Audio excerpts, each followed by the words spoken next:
निघाला मराठ्यांचा मोर्चा, सरकार सांभाळा तुमच्या खुर्च्या असा इशारा देत कोल्हापुरातील मराठा कार्यकर्ते मुंबईच्या दिशेने रवाना झालेत। शाहीर दिलीप सावंत यांच्याशी बातचीत केली आमचे प्रतिनिधी प्रताप नाईक यांनी। दिलीप सावंत जे शाहीर आहेत तो शाहिरी मुजरा करण्यासाठी या ठिकाणी मुंबईच्या दिशेने कूच करतायत। शाहिरीच्या माध्यमातून ठिकठिकाणी शाहिरी म्हणत सरकारला जाग करण्याचं काम ते करणार आहेत। सरकारला जाग करण्यासाठी विशेष असा पोवाडा तयार केलेला, नेमकं काय सांगा थोडक्यात? मुंबईत येणार मराठ्यांचा मोर्चा, सरकार सांभाळा तुमच्या खुर्च्या। मुंबईत येणार मराठ्यांचा मोर्चा, सरकार सांभाळा तुमच्या खुर्च्या। शिवशा उंच मावळे आम्ही नाही माघार, आरक्षण घेतल्याशिवाय पुन्हा सरणार।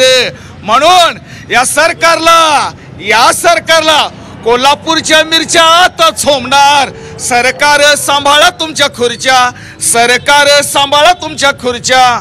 सरकार सांभाळा तुमच्या खुर्च्या अशा प्रकारचं जे एकूण पोवाडा आहे तो घेऊन मुंबईपर्यंत आम्ही कूच करणार आहोत आणि सरकारच्या खुर्च्या आम्ही हलवणार आहोत अशा प्रकारची भूमिका या ठिकाणी हे आंदोलक घेताना दिसत आहेत। कॅमेरा मिथुन प्रताप नाईक, झी मीडिया, कोल्हापूर।